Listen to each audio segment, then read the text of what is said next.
Bashkinë e Shkodrës dhe në gjithë qarkun. Në total janë rreth 260.000 shtetash me të drejtë vote të shpërndar në 405 qendra votimit në të gjithë qarkun e Shkodrës. Jemi vendosur këtu pranë postës shqiptare, ku ka nisur edhe procesi i votimit. Procesi ka nisur rreth orës 7:15 minuta.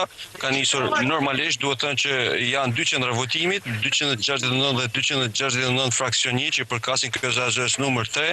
Mirëmëngjes nga Bashkia Vallëvejës, aty ku prej disa minutash ka nisur edhe procesi i votimit në zgjedhjet parlamentare të vitit 2025. Unë jam pozicionuar në fshatra në mesin të bashkuar Kuqian Faustini, e cila është një zonë e cila mbulon 5 qendra votimi në Bashkinë Malësi e Madhe, në qendër të Bashkisë Malësi e Madhe, ku në fakt nuk e dini se duket edhe nga pamjet pasmeje ka një pjesëmarrje të konsiderueshme të banorëve të zonës për të bërë pjesë e procesit të zgjedhjeve parlamentare.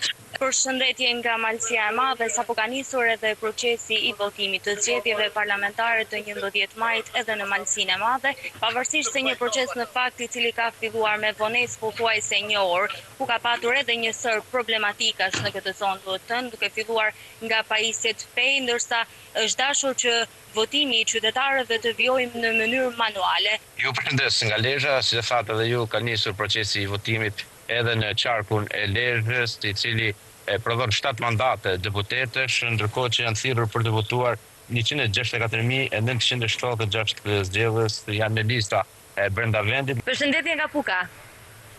Si paraqitet situata votimit në qytetin e Pukës?